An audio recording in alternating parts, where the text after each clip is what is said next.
spend some time doing it with each other. So, when we flex, and once again, I'll get this out to you separately, but when we flex to somebody else's behavior style, okay, there's certain things that are strategies and there's certain things that aren't going to work. So, if I'm flexing to a D, a dominant person, what are the effective strategies that I could use? Be brief and direct and to the point, because that's what they want. They want it to be concise. Focus on results for them, and then highlight the benefits that they're going to get with that. So if I'm working with the D, those are the things that I want to do. Okay? You're a C, and you're not too much of a D. All right, ineffective strategies. Ramble and repeat myself. Okay? They don't have time for that. They want to be directed to the point. Focus on the problem. Okay? They don't want you to focus on the problem. They want a solution or a result. And then finally, generalize or make non-supportive statements. When you get a statement from me, it's very general. It's not specific. So I have to then make my statements more specific for them. If you're trying to flex to an I, an influencer like me, here's what you need to do for me. Establish a positive environment. Okay? Allow social time. So you're a D. Okay, so imagine this. Okay? So I don't got time for that shit. yeah, but you're trying to flex to me, right? You know what you do.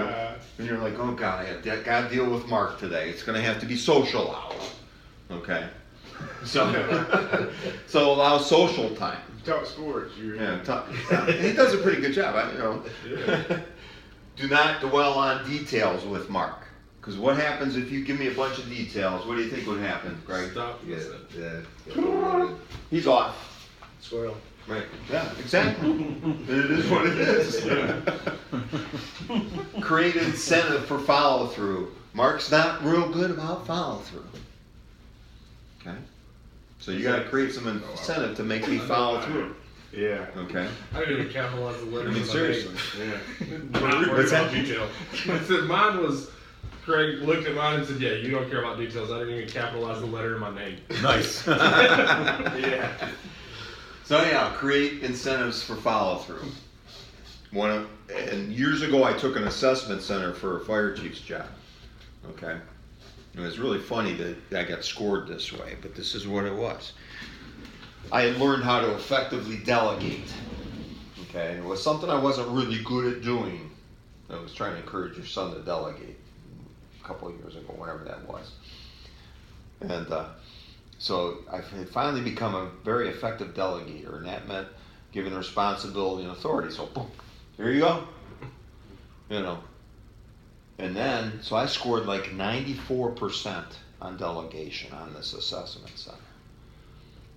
And then I was evaluated on my follow-through. My follow-through was 4%. So I'm thinking, oh good God, so I'm handing stuff off to people and then I'm not following up. How tragic is that? So I had to learn to become better at follow through. So one of the struggles I have, I'm a vision person. I'm all about, but I love to see the future. But do you think I stall out? What do you think?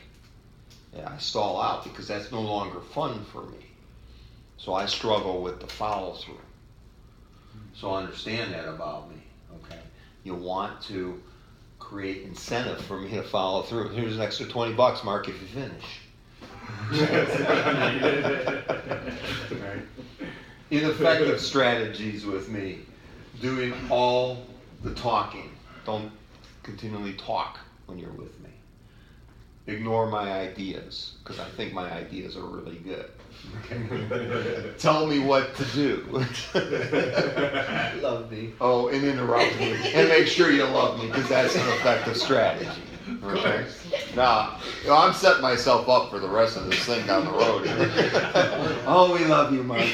I'll walk in the room. But anyhow, if I'm flexing to a steady person, so who's my steadies in here?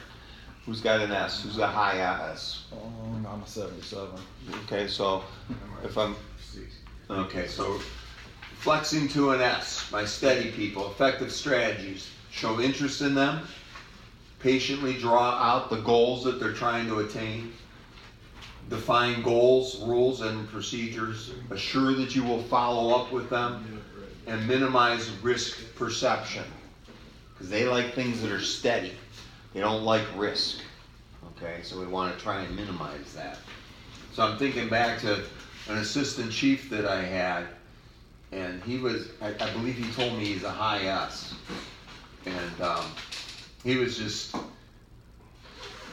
so difficult to deal with for me, but the fact was he didn't like risk, and he was a terrible decision maker. Okay, just could not make a decision if his life depended on it. Ineffective strategies, to be pushy and aggressive and demanding to this person. Create controversy with him. He didn't like controversy at all. And don't include them in the decision making. He wanted to be in the decision making, but he would not make the decision. Okay, very analytical person is what he was. And then my C's, conscientious people. The effective strategies include preparing your case in advance. Okay, identifying the pros and cons of the situation, and then providing him accurate data. So if I'm working with Robert, he likes accurate data. He's a numbers type person, right? He likes to see that his results are based upon what? Data, quantify. Information. Do you think what I do as a business, I can quantify it? What's that? Not. I really can't. So don't And ask it's, Robert to do well, that. and that was it. And I remember finally asking Robert, how will you know you have value for what I provide? Because I think I told you I can't quantify it. Yeah. I can't, Yeah. it won't show up in the profit and loss statement. Do I believe it affects it? Absolutely. But at the end of the day, I have to tell him I can't necessarily provide data. So what's going to make you comfortable when you will know that we've succeeded? Okay. So he likes accurate data and disagree with facts. Understand that you can disagree with the facts, but I can't disagree with him as a person. Okay. Ineffective strategies, refuse to explain my desires. Answer things vaguely, and that's what you get from me. Okay. I've got to learn that. And go fly by the seat of your pants. That's me. Yeah. You know, I would make decisions, I'd roll the dice, and you know what? It usually would come up sixes for me. It's just the way it was. So I'm just but we have to understand how we can flex to these other people. Like I said, I want you to be able to share this with each other. I want you to review it yourself and tell me if you think it isn't you. Are we going to get this show? Yeah, what I'm going to do is I'm going to go back and I'll redo this and Yeah. I'll email it all to you. Okay, so it'll help you work through this because this is a tool. Can we do this with our customers? Yeah, especially those of you that are really dealing with some situations where they're just tough to get along with. If you're in a tough situation, I would encourage you to try and figure them out the best that you can. Mm-hmm. And use this as a tool. If your working relationship is good, you're probably okay.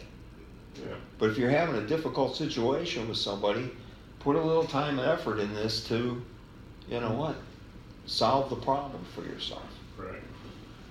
Yeah, but I'll get all this to you in a better format. I should have done it. I think I was going to do it and then I forgot. All right, to be honest with you. I'll tell you right now, I probably forgot to finish. Guilty. I'm taking accountability.